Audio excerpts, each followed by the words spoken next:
नमस्कार, मी दुर्वा दळवी तुमचं सगळ्यांचं स्वागत करते. गेल्या काही दिवसांपासून आपण कोल्हापुरातील परिस्थिती जाणून घेत होतो. कोल्हापूरमध्ये पावसाचं प्रमाण किती आहे, त्याचबरोबर जिल्ह्यातील नद्यांच्या पाणी पातळीची काय परिस्थिती आहे, सगळ्याच विषयी जाणून घेत होतो. आज देखील आपण पाहणार आहोत की कोल्हापूर जिल्ह्यामध्ये 24 तासात किती पाऊस झालाय, नद्यांच्या पाणी पातळीत वाढ झाली की घट होते आणि पुढील काळामध्ये कोल्हापूरमध्ये पाऊस कशा पद्धतीने असणार आहे, या सगळ्याच विषयी थोडक्यात जाणून घेणार आहोत. तर कोल्हापूरमध्ये आहे गेल्या 24 तासामध्ये पाहायला गेलं तर कोल्हापूर शहरामध्ये पावसाचं प्रमाण आहे जे कमी झालेलं आहे. त्यामुळेच आपण पाहतोय की आपल्याला पंचगंगा नदीची पाणी पातळी आहे जी घट होताना पाहायला मिळते. कोल्हापुरातील पंचगंगा नदी घाट परिसरातील ही दृश्य आहेत. पंचगंगा नदी पात्राबाहेर आली, मात्र पात्राबाहेर आल्यानंतर आता पुन्हा एकदा पंचगंगेचं पाणी पात्रामध्ये चाललेलं आपल्याला पाहायला मिळते. पंचगंगा नदीच्या पाणी पातळीमध्ये हळूहळू घट होते. संत गतीने जरी ही घट होत असली तरी ही महत्त्वाची घट आहे, कारण कोल्हापूरमध्ये इशारा पातळी गाठणे पंचगंगा नदी गाठेल अशी परिस्थिती आता निर्माण झालेली होती. कोल्हापुरातील पंचगंगा नदीची इशारा पातळी ही 39 फूट आहे आणि तब्बल 37 फुटापर्यंत आहे ही पंचगंगा नदी जाऊन पोहोचली होती. मात्र आज पंचगंगा नदीची पाणी पातळी पाहायला गेलं तर 33 फुटांवरती पंचगंगा नदीची पाणी पातळी आहे आणि 32 बंधारे आहेत जे सध्या पाण्याखाली आहेत. मात्र तरी देखील आपल्याला हे संपूर्ण विस्तीर्ण असं पसरलेलं पंचगंगा नदीचं पाणी पात्र आहे जे आपल्याला पाहायला मिळते. कोल्हापूर शहरामध्ये आहे जे पावसानं उघडीप घेतलेली आहे. त्याचबरोबर धरण क्षेत्रामध्ये देखील तुरळक प्रमाणामध्ये पाऊस सुरू आहे.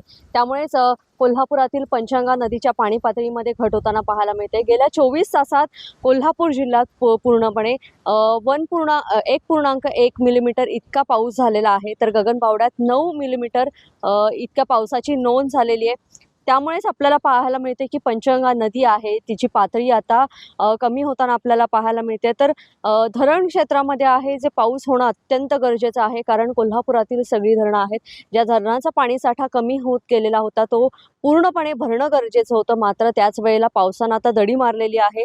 पाऊस विश्रांती घेताना आपल्याला पाहायला मिळतोय. त्यामुळेच कोल्हापुरातील राधानगरी धरण आहे जे आता 61% भरलेलं आहे. तर राधानगरी धरण पाणलोट क्षेत्रामध्ये 20 मिलीमीटर इतका पाऊस झालाय. तर काळंबावाडी धरण 30% भरलेलं आहे. वारणा धरण 59% आणि तुळशी धरण 56% भरलेलं आहे. कोल्हापुरातील ही मोठी धरणं आहे जी भरणं आवश्यक आहे, कारण की ह्याच धरणांवरती कोल्हापूर जिल्ह्याचं संपूर्ण जनजीवन आहे जे अवलंबून आहे. मात्र राधानगरी धरण 61% भरलेलं आहे, तर कोल्हापूर शहराला पाणी पुरवठा करणारं काळंबावाडी धरण आहे जे फक्त 30% भरलेलं आहे. त्यामुळे अजून पावसाची प्रतीक्षा कोल्हापूरकरांना आहे, कारण ही धरणं लवकरात लवकर भरणं गरजेचं आहे.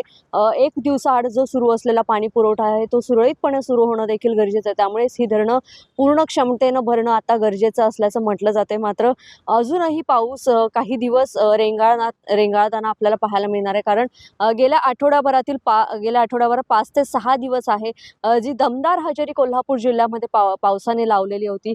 पावसाची संततधार पाहायला मिळाली आणि त्याचमुळे पंचगंगा नदीच्या पाणी पातळीत देखील वाढ झालेली, धरणं भरण्यासाठी थोडी मदत झालेली होती. मात्र आता पुन्हा एकदा पावसाने विश्रांती घेतलेली आहे. पुढील 10 दिवस पाऊस बरसणार नाही अशा पद्धतीने हवामान खात्याने अंदाज वर्तवलेला आहे. त्यामुळे शेतीची कामं देखील करताना हवामान विभागाचा अंदाज आहे त्याचा विचार करून शेतकऱ्यांनी शेतीची कामं करावीत असं कृषी विभागानं सूचना केलेल्या आहेत. तर एकीकडे पाऊस थांबल्यामुळे कोल्हापूर जिल्ह्यातील मात्र शेतीच्या कामांना वेग आलेला आहे. शेतीसाठी हा मुबलक असा पाऊस थांबणं म्हटलं जातंय आणि पाऊस थांबल्यामुळे आहे काही शेतीची जी कामं आहेत ती कामं वेगाने केली जातात असं दृश्य आपल्याला पाहायला मिळते.